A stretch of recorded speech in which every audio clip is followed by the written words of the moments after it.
والعاقبة للمتقين والصلاة والسلام على أشرف الأنبياء والسيد المرسلين وعلى آله الطيبين وأصحابه الكرام أجمعين. أما بعد فأعوذ بالله من الشيطان الرجيم. بسم الله الرحمن الرحيم. قال الله تبارك وتعالى في القرآن المجيد: كنتم خير أمة أخرجت للناس تأمرون بالمعروف وتنهون عن المنكر. صدق الله خالقنا العظيم وصدق رسوله النبي الكريم الأمين ونحن على ذلك لمن الشاهدين والشاكرين والحمد لله رب العالمين. قال الله عز وجل في شان حبيبه الكريم رؤوف الرحيم: إن الله وملائكته يصلون على النبي يا أيها الذين آمنوا صلوا عليه وسلموا تسليما. اللهم صل على سيدنا ومولانا محمد وعلى آله وأصحاب سيدنا ومولانا محمد وبارك وسلم صلاة وسلاما عليك يا سيدي يا سيدي يا سيدي يا رسول اللہ.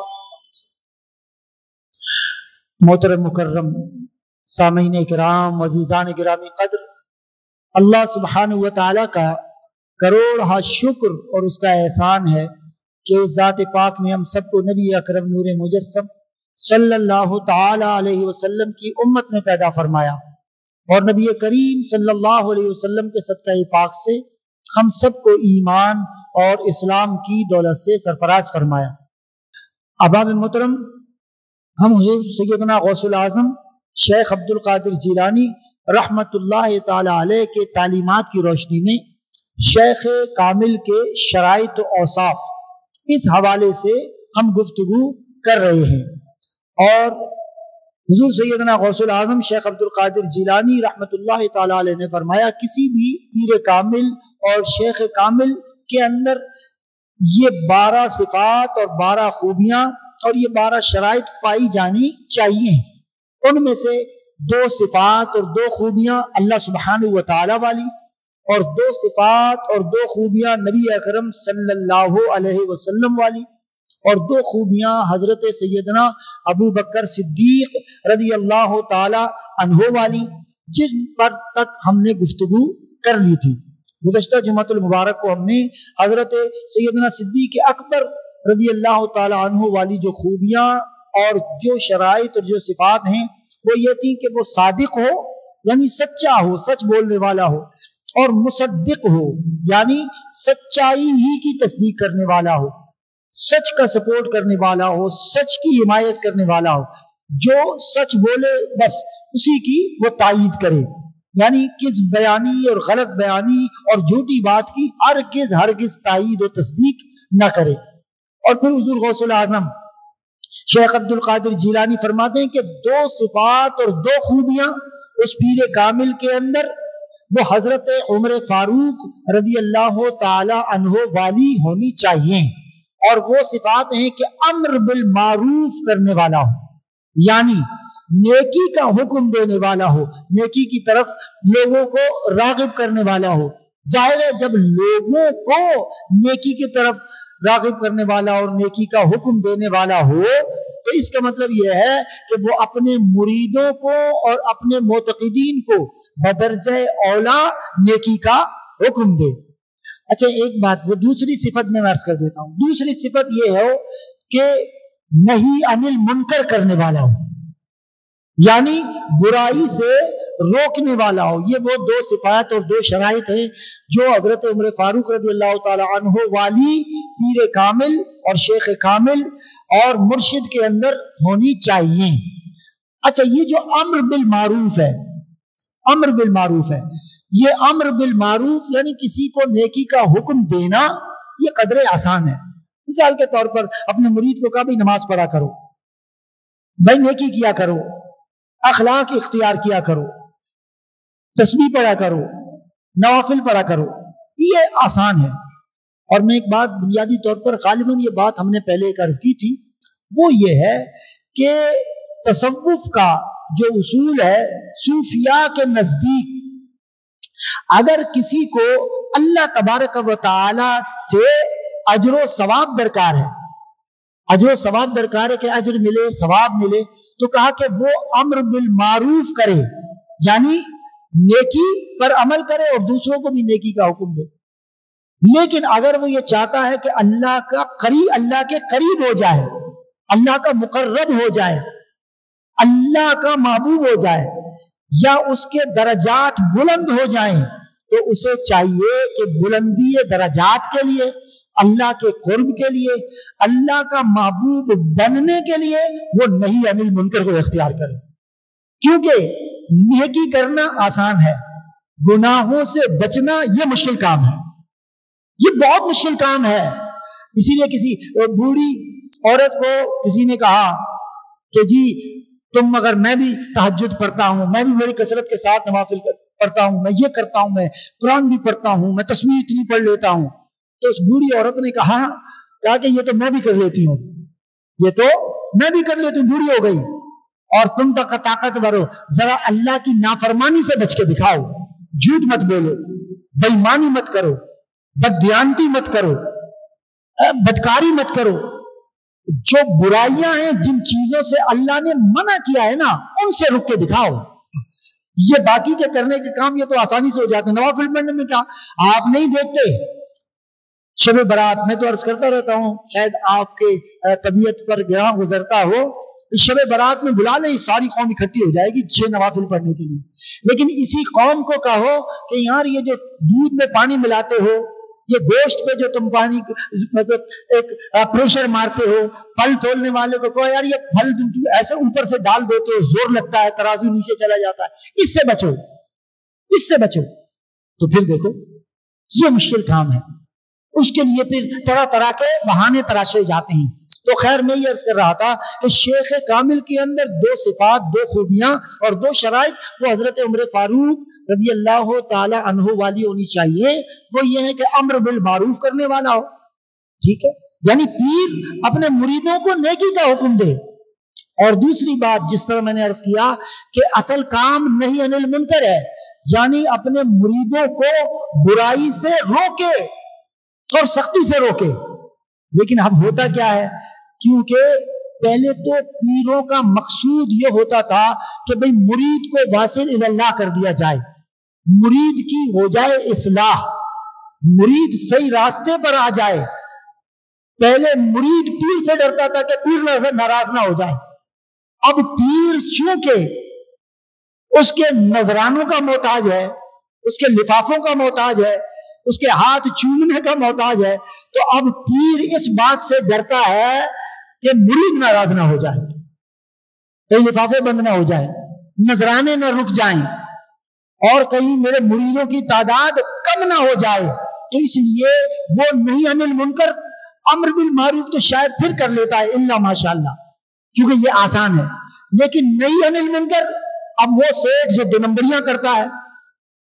اسی لیے بلکہ حضور سیدنا غوث العظم شیخ عبد القادر جیلانی رحمت اللہ تعالی علیہ نے یہاں تک بھی فرمایا کہ بھئی مرید جو نذرانہ لاتا ہے نا، تو پیر کی یہ ذمہ داری ہے کہ اس سے پوچھے کہ اس کی ذرائع آمدنی کیا ہے، کیا ذریعہ آمدنی ہے بھائی۔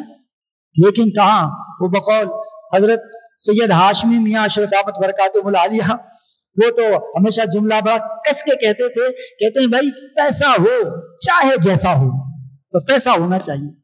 تو اب مرید اور پیروں کا بھی یہی ہے کہ پیسہ ہو چاہے جیسا ہو۔ ایک اور بات بھی میں نے عرض کی تھی، یہ میں دہراتا اس لیے ہوں تاکہ ہمارے آپ کے ذہنوں میں یہ تازہ ہو جائے۔ سب سے پہلا مخاطب ہم اپنے آپ کو کرتے ہیں، قوا انفسکم، اپنے آپ کو پہلے مخاطب کرتے ہیں، پھر وعلیکم، پھر آپ لوگوں سے بات کرتے ہیں، ٹھیک ہے۔ تو وہاں بڑا بھائی لوگ کہتے تھے، بڑے ماریشس میں ایک صاحب تھے عالم صاحب، کہ بڑے پرہیزگار ہیں بھائی، بڑے نوافل پڑھتے ہیں، آئی ہر وقت اللہ اللہ میں لگے رہتے، بڑے اللہ والے ہیں۔ میں نے کہا اچھا، میں نے کہا یہ جو ماریشین لوگ لا کر لفافے لا کر دے رہے ہوتے ہیں، کبھی حضرت صاحب نے، علامہ صاحب نے پوچھا ہے کہ بھئی یہ جو لفافہ دے رہا ہے تیری ذریعہ آمدنی کیا ہے؟ نہیں، فوراً لفافہ لیا اور جزاک اللہ بکو میسی، یعنی تھینک یو ویری مچ، بکو میں ایسی فرینچ میں کہتے ہیں thank you so much, thank you very much, بہت بہت شکریہ. تو اصل تو یہ ہے نا بھائی. تو پیر جو ہے وہ مرید کو نہیں انل منکر کرنے والا ہو. دیکھیں سیدنا فاروق اعظم رضی اللہ تعالی عنہ، آپ جب زخمی ہو گئے نا، زخمی، آپ کو جب ظاہر وقت شہادت جب آپ کو مسلح پر زخم لگا اور جب آپ صاحب فراش ہوئے بستر پر، تو لوگ آپ کی عیادت کرنے آئے. تو ایک شخص جو ہے ظاہر وہ صحابی تھے، وہ آپ کی عیادت مزاج پرسی کے لیے آئے. تو انہوں نے طبیعت پوچھی حضرت عمر سے، اور آپ کا خون بہ رہا ہے کیونکہ خنجر بہت زور سے آپ کو لگا تھا، زہر آلود خنجر تھا، خون بہ رہا ہے. تو کہا کہ حضور کیسی طبیعت ہے؟ تو کہا کہ میری طبیعت تو ٹھیک ہے، لیکن تم اپنے آپ کو ٹھیک کرو. یہ جو تمہارا تہبند ہے نا، جو تہبند تم نے باندھا ہوا ہے، یہ تمہارے ٹخنوں سے نیچے ہے اور یہ خلاف سنت ہے، سنت پر عمل کرنے کی کوشش کرو. میری طبیعت کو چھوڑو، طبیعت میری ٹھیک ہے. اب آپ اندازہ لگائیں. اب آپ سوچ سکتے ہیں چلے بھائی یہ تو بہت اعلیٰ درجے کی بات ہے، لیکن کبھی اللہ ماشاءاللہ. دیکھیں میں پھر عرض کرتا ہوں، میں کسی کی دل آزاری نہیں کرنا چاہتا. ہم سب، میں خود ایک صاحب نسبت ہوں، میں خود ایک شیخ کامل کا مرید ہوں، لیکن آپ سوچ سکتے ہیں کہ آج کوئی پیر اپنے مرید کو اس حد درجے تنبیہ کر سکتا ہے؟ وہ تو سوچے گا بھائی کوئی مرید ناراض ہو گیا تو پھر کیا ہوگا. تو وہ اتنی احتیاط برتتے ہیں، جبکہ حضور غوث پاک کہتے ہیں کہ وہ نہیں انل منکر کرنے والا ہو.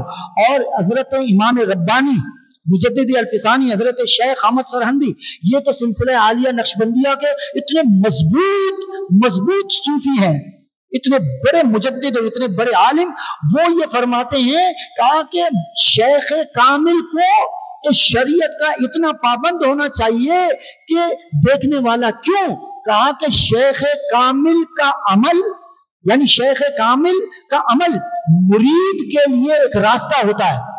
شیخ کامل اگر شریعت کی پابندی کرے گا تب ہی مرید اس کے پیچھے چلے گا، ورنہ مرید جب وہ دیکھے گا کہ شیخ کامل میرا پیر تو خود بے توجہی کا شکار ہے جناب، وہ تو خود نہیں انل منکر سے نہیں بچتا، گناہوں سے نہیں بچتا.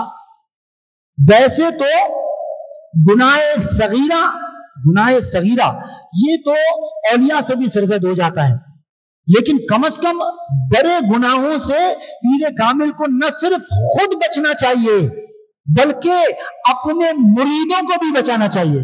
اگر کسی مرید کو کسی گناہ کبیرہ کا مرتکب دیکھے یا اسے علم بھی ہو جائے کسی اور ذریعے سے، تو بڑے طریقے سے یہ اس کی ذمہ داری ہے. یہ پیر کامل کی شرائط و صفات میں سے ایک صفت اور ایک شرط ہے کہ وہ نہیں انل منکر کرنے والا ہو.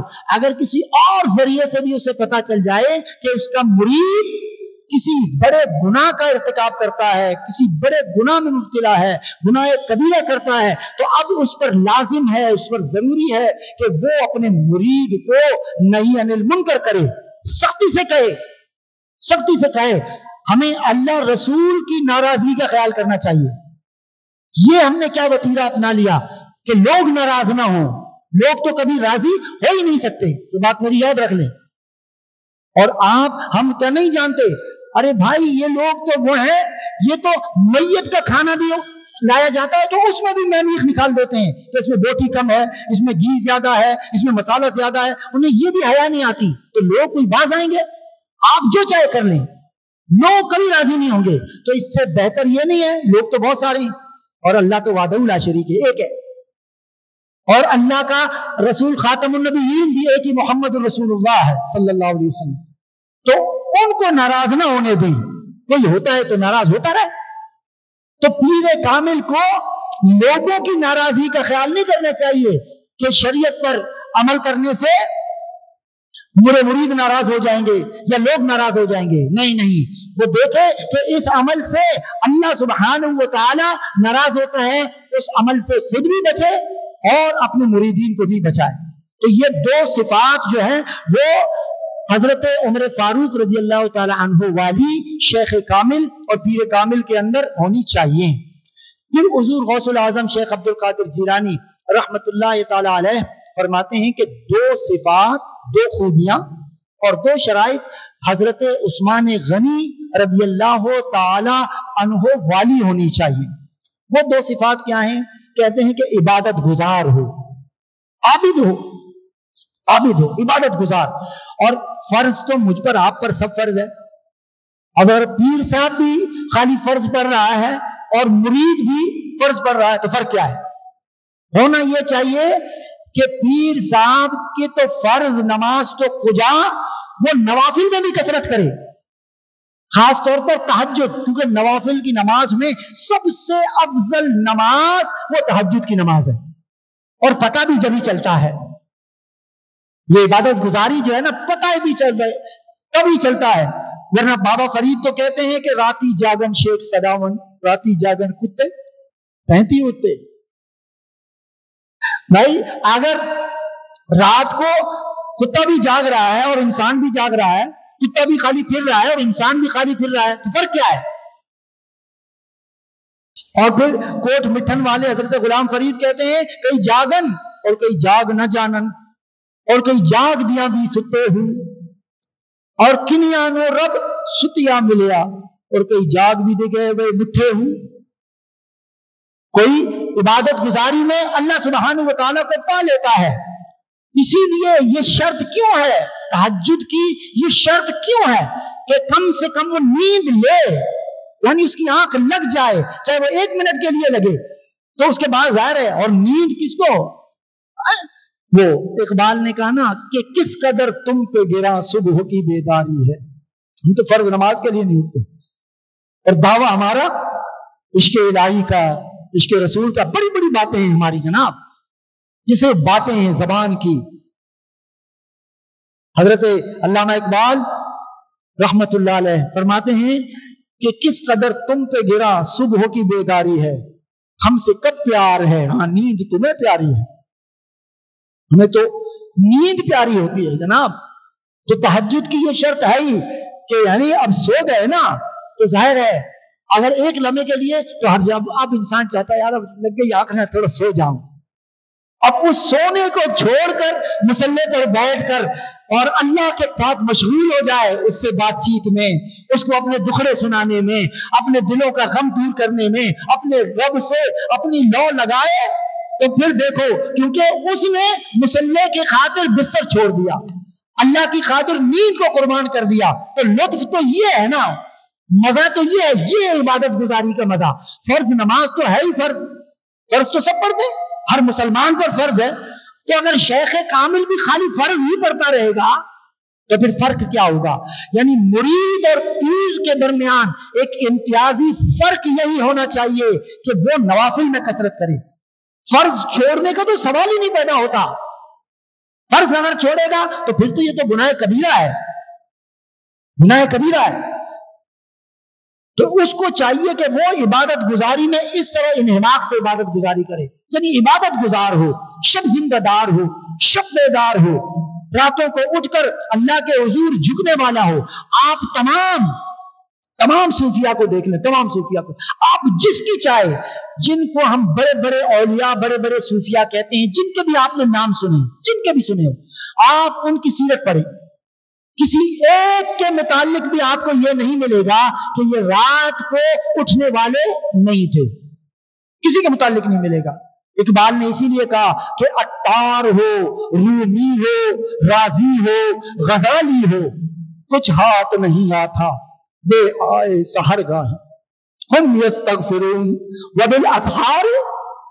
کا سحری کے وقت اللہ کے پیارے اس کے ساتھ استغفار کر رہے ہوتے ہیں، اس سے توبہ کر رہے ہوتے ہیں، اس کے ساتھ لو لگائے بیٹھے ہوئے ہوتے ہیں. ساری دنیا سو رہی ہوتی ہے اور جو معبودان خدا ہیں وہ اللہ کے حضور حاضر ہو کر، رو کر، آنسو بہا کر اس کو منانے کی کوشش میں لگے ہوئے ہوتے ہیں. وبالاسحار ہم یستغفرون. اور قلیلا من اللیل ما یہجعون. دیکھو اللہ کیا کہہ رہا ہے، کہتے قلیلا من اللیل ما یہجعون. بھئی یہ جو راتوں کو اٹھنے والے ہیں نا، یہ بڑے تھوڑے سے لوگ ہوتے ہیں، نیند قربان کرنے والے بڑے تھوڑے ہیں. تو ہمیں ان تھوڑے لوگوں میں شمولیت کرنے کی کوشش کرنی چاہیے. مریدین بھی کوشش کریں، لیکن شیخین کاملین جو شیوخ ہیں، مرشدین کاملین ہیں، انہیں تو بدرجہ اولا اللہ کی راہ میں رات کو جاگ کر اس کی عبادت کرنی چاہیے. شیر اقبال نہیں کہہ رہا نا عطار ہو، یعنی حضرت شیخ فرید الدین عطار ہو، عطار ہو، رومی ہو، چاہے وہ جلال الدین رومی ہو، رازی ہو، چاہے فخر الدین رازی ہو، یا حجت الاسلام غزالی ہو، کچھ ہاتھ نہیں آتا بے آئے سحرگاہ. اصل لطف تو آئے سحرگاہی میں ہے، اللہ کے حضور آنسو بہانے میں ہے، اس کے حضور مناجات اور فریاد اور استغاثہ کرنے میں ہے. اور وہ بار بار کہتا ہے امن یجیب المضطر اذا دعاہ ویکشف السوء، اے پریشان حال، اے مشکل میں پھنسے ہوئے، اے مضطرب، اے دنیا کے ٹکرائے ہوئے، اے رشتوں ناتوں کو چھوڑ کر اور ان کے وجہ سے تیرے دل میں جو غم آیا، جو اضطراب آیا، تیرے رشتہ داروں نے تجھے توڑا، تیرے اولاد تجھے دکھ دیتی ہے، تیرے قرابت دار تجھے تکلیف دیتے ہیں، تیرے دوست اپنے ناخلفی کرتے ہیں، دوستی کو چھوڑ دیتے ہیں، یہ سارے رشتے، یہ تمام چیزیں، یہ دنیاوی مادیت پرستی، یہ تمہیں اللہ سے دور کر رہی ہے، یہ تمہاری مشکلات نہیں ٹال سکتی. امن یجیب المضطر اذا دعاہ ویکشف السوء، ہاں میرے بندے میں ہی ہوں تیرے غم کو دور کرنے والا، میں ہی ہوں تمہارا سب سے مخلص دوست، میں تجھ سے محبت کرتا ہوں، تو میرا بندہ ہے. تو اگر اپنے گناہوں میں لت پت بھی ہو جاتا ہے، لیکن رات کے اندھیرے میں مصلے پر بیٹھ کر تو ایک مرتبہ اللہ کی ذات لگا دیتا ہے، مجھے یا اللہ کہہ کر پکار دیتا ہے، تو میں تیرے گناہوں کو، تیری خطاؤں کو، تیری معصیت کو، تیری لرزشوں کو نہیں دیکھتا. تیری آنکھ سے ٹپکنے والے آنسو زمین پر بعد میں گرتے ہیں، میں تجھے پہلے اپنی بارگاہ میں قبول کر لیتا ہوں. وہ تو اتنا قریب ہے، وہ اتنی محبت کرنے والا ہے، وہ ہمارے گناہوں کو نہیں دیکھتا. کہا دل مضطرب کی فریاد کون سنتا ہے میرے سوا، اضطراب کو دور کرنے والا، دکھوں کا مداوا کرنے والا، غموں کو بھلا دینے والا سوائے اللہ سبحانہ و تعالیٰ کی ذات کے اور کون ہے. تو یہ ہے کہ عبادت گزار ہو، اللہ کے حضور جھکنے والا ہو، راتوں کو جاگنے والا ہو. شیخ کامل کے اوصاف اور خوبیوں اور شرائط میں سے ایک خوبی یہ ہے جو حضرت سیدنا عثمان غنی ذوالنورین رضی اللہ تعالی عنہ والی ہے، جو اس کے اندر ہونی چاہیے. دوسرا یہی حضرت عثمان غنی رضی اللہ تعالی عنہ والی دوسری خوبی جو شیخ کامل اور پیر کامل کے اندر ہونی چاہیے، وہ یہ ہے کہ سخاوت کرنے والا ہو، سخی ہو. اور سخی جو ہے وہ دل کا سخی ہو، دل کا سخی ہو. اور اصل سخاوت ہوتی ہی دل کی ہے. کسی نے کہا سخاوت بدل است نہ بمال، سخاوت بدل است نہ بمال، بزرگی بعقل است نہ بسال. کہا کہ سخاوت جو ہے وہ دل کی ہوتی ہے، مال کی نہیں ہوتی. اب ایک شخص جناب مال خرچ کرتا ہے، وہ کہتا ہے یار گن گن کے. آپ ناراض نہیں ہونا ہے، ناراض نہیں ہو، میں تمثیلاً یہ بات عرض کر رہا ہوں. مسجد کا چندہ ہوتا ہے، چندہ ٹھیک ہے، وہ پہلے جیب میں ہاتھ ڈالتا ہے، پہلے تو اسی میں ڈھونڈے گا اور اس میں سے چھانٹ چھوٹ کے پھر وہ 10 کا نوٹ نکالے گا.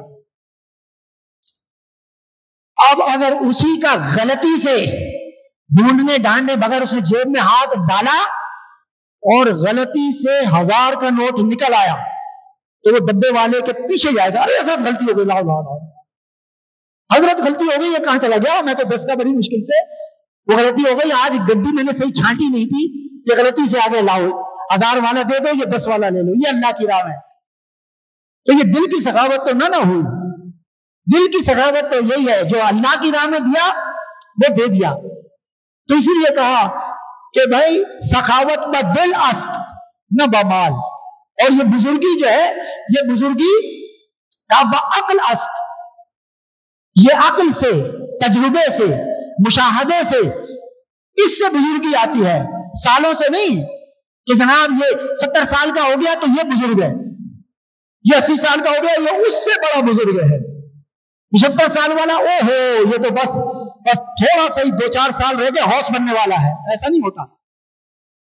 بزرگی بعقل است، یعنی مشاہدہ اور تجربات کی بنیاد پر اسے بزرگ کہتے ہیں. تو خیر، یعنی سخاوت سخی کرنے والا ہو، اب اسی طرح اب آپ پھر ذرا اس کا موازنہ کریں، پھر ذرا دیکھیں، جیسے ابھی میں نے نہی عن المنکر کے متعلق عرض کیا کہ پیران اعظام اس بات سے گھبراتے ہیں کہ مرید کو کسی گناہ سے روکیں یا اسے نہی عن المنکر کریں، سختی کریں کہ ناراض نہ ہو جائے۔ تو اسی طرح پیر تو کیا، وہ میں نے وہ ڈاکٹر اقبال کا واقعہ نہیں سنایا تھا، کسی پیر صاحب کے پاس ایک شخص آیا، بیچارہ مقروض تھا۔ اسی طرح آج کل بھی لوگ آستانے پہ جاتے ہیں کہ قرضہ بہت ہو گیا ہے، کاروبار نہیں چل رہا، تو وہ تو پریشان ہے نا بھائی، کاروبار نہیں چل رہا، رزق کی تنگی ہے، پریشان حال ہے، تو وہ پیر صاحب یا بابا صاحب عامل صاحب وہ کہے گا کہ 10,000 والا تعویذ دے گا۔ ابے بھائی اسے 10,000 کا تعویذ ہی لینا تھا، وہ تو آلریڈی پریشان ہے، پیسے تو ہیں نہیں اس کے پاس، اور تو اسے 10,000 کا تعویذ دے رہا ہے۔ اب وہ بھی اللہ کا، یعنی ہم میں آپ سے کیا کہوں کہ آپ ناراض ہو جاتے ہیں، اے بھائی کیوں، اللہ نے ہمیں عقل دی ہے کہ میں پہلے آلریڈی اب پہلے مقروض ہوں، مثال کے طور پر میں بابا کے پاس گیا کہ بھائی قرض بہت ہو گیا، کوئی وظیفہ بتا دیں، کوئی تعویذ دے دیں، انہوں نے کہا کہ 5,000 کا تعویذ لے لو، قرض اتر جائے گا۔ یہ بتاؤ یہ کوئی عقل مندی کی بات ہے؟ یار تو کیسا بابا ہے، میں تو پہلے آلریڈی پریشان ہوں، چلو اس طرح کی کمٹمنٹ وہ کر لے تو پھر بھی ہم ہضم کر جائیں کہ اچھا بھائی دیکھ میں تجھے تعویذ دے رہا ہوں، جب تیرا قرض ورض ادا ہو جائے گا تو 10,000 روپے کا نذرانہ لے کے میرے پاس آ جانا۔ تو پھر بھی کچھ سمجھ میں آتا ہے یار، چلو اب قرض اتر جائے گا تو مال وال آنے لگے گا، تو پھر ہمیں کیا پریشانی ہے، پھر بابا کو بھی دے دیں گے ہم 10-15,000 روپے۔ لیکن اس وقت میں پریشان۔ اسی طرح علامہ اقبال بیٹھے ہوئے تھے، ان کے پاس اس وقت کا، اسی لیے پھر میں علامہ اقبال کے پھر میں مصرے بھی سناتا ہوں آپ کو، اسی لیے میں علامہ اقبال کو ہم کیوں عاشق رسول کہتے ہیں، ان کی زندگی کے فیزز تھے۔ خیر اب علامہ اقبال کو ابھی رکھے، ان کے بارے میں کبھی انشاءاللہ، نومبر گزر گیا، میں نے سوچا، لیکن چونکہ یہ موضوع چھڑ چکا تھا، ورنہ بالکل تیاری کی تھی، ذہن بنایا تھا کہ جو 9 نومبر کے بعد جو 10 دسمبر جو آیا تھا، 10 نومبر وہ جمعۃ المبارک، 8 نومبر غالباً، ہاں 8 نومبر وہ جمعۃ المبارک کے دن آیا تھا، ٹھیک ہے، لیکن چونکہ یہ موضوع چھڑ چکا تھا اسی لیے اسی پر گفتگو کی، ورنہ ڈاکٹر اقبال پر گفتگو کرتے جی بڑا لطف آتا آپ کو۔ وہ نبا سے قوم تھے ڈاکٹر علامہ اقبال رحمت اللہ علیہ، تو ان کے پاس بیٹھا ہوا تھا، پیر صاحب کے پاس بیٹھے ہوئے تھے، پیر صاحب بڑے تم تراک سے، تم کا ایک مرید آیا بیچارہ، کہا حضور بہت پریشان ہوں، قرض جو ہے چڑھ گیا ہے، تو ذرا دعا کر دیں، دعا کر دیں کہ قرضہ اتر جائے۔ پیر صاحب نے اسی وقت اے اللہ سارا قرض اتار دے، کرم فرما دے، اپنے مخصوص انداز میں حضرت صاحب نے دعا کری، تو مرید بڑا خوش ہوا، دعا ختم ہوئی تو اس نے اپنی جیب میں ہاتھ ڈالا اور 5 روپے نکال کر بطور نذرانہ پیر صاحب کو پیش کیا۔ پیر صاحب نے فوراً دونوں ہاتھ رکھ کر 5 روپے لیے جیب میں ڈال لیے، اور مرید بیچارہ، مرید سادہ تو رو رو کے ہو گیا تائب، خدا کرے کہ ملے شیخ کو بھی یہ توفیق۔ اب وہ جیسے ہی پلٹا تو اقبال نے کہا کہ بھائی یہ جو مرید تمہارا آیا تھا یہ تو مقروض آیا تھا اور تم سے دعا کروانے کے لیے آیا تھا کہ قرض اتر جائے۔ اب جب تمہارے پاس یہ آیا تھا تو اس وقت اگر اس کے اوپر 500 روپے کا مثال کے طور پر قرضہ تھا، جب تم سے دعا کروانے سے پہلے وہ 500 روپے کا مقروض تھا، اور تمہاری دعا کا اثر دیکھو کہ جیسے ہی تم نے دعا کری اور وہ جب یہاں سے گیا تو وہ 505 روپے کا قرض دار ہو گیا۔ اب بتاؤ کہ تیری پیری، یہ پیری تیری کہاں سے آ گئی؟ تو اس لیے پھر اقبال کہتا ہے نذرانہ نہیں سود ہے پیران حرم کا، نذرانہ نہیں سود ہے پیران حرم کا، ہر خرقہ سالوس کے اندر ہے مہاجن۔ مہاجن یہ جو بنیے ہوتے ہیں نا، سود پہ پیسہ دیتے ہیں، مہاجن اسے کہتے ہیں۔ کہا ہر خرقہ سالوس کے اندر ہے مہاجن، ہم کو تو میسر نہیں مٹی کا دیا بھی، اور گھر پیر کا بجلی کے چراغوں سے ہے روشن۔ اس کے تو خوب آستانہ بھی روشن چمک رہا ہے، خوب اس کا بھی اور سے، اس کا بھی اور سے، یہ بھی نذرانے اور یہ بھی دے گے۔ تو کہا کہ ہم کو تو میسر نہیں مٹی کا بھی دیا بھی، گھر پیر کا بجلی کے چراغوں سے ہے روشن، قم بإذن اللہ جو کہتے تھے وہ رخصت ہوئے. غوث پاک مردے زندہ کرتے تھے نا, قم بإذن اللہ جو کہتے تھے وہ رخصت ہوئے. اب مزاروں پر مجاور رہ گئے یا گورکن, سب مزاروں پر یا مجاور ملیں گے یا گورکن, دفن کر دینے والے. کہتے ہیں اور اب آپ کے لیے بڑے درد دل سے اقبال نے کہا, شہری ہو دیہاتی ہو مسلمان ہے سادہ. اس میں تفریق نہیں ہے نا کہ یہاں آستانے نہیں ہے کراچی تو روشنیوں کا شہر کبھی ہوا کرتا تھا, اب محاورہ تو نہیں کہہ دیتے, اب تو روشنی ووشنی کچھ نہیں ہے. تو کہا کہ شہری ہو دیہاتی ہو مسلمان ہے سادہ, بتوں کی طرح پجتے ہیں کعبے کے برہمن. کہ پیر صاحبان کے اندر لوگ اتنا گھبراتے ہیں, اتنا ڈرتے ہیں پیر سے, پتہ نہیں کیا ہو جائے. اللہ بے شک ناراض ہو جائے, پیر ناراض نہیں ہونا چاہیے, چاہے پیر جتنی 2 نمبری کرتا رہے. اللہ سبحانہ و تعالی ان پیران اعظام سے میں منسلک فرمائے جن کے دل خوف خدا سے دھڑکتے ہوں اور وہ عبادت گزار ہوں. اللہ سبحانہ و تعالی ہم سب کو نیک اعمال کرنے کی توفیق عطا فرمائے. وآخر دعوانا الحمدللہ رب العالمین.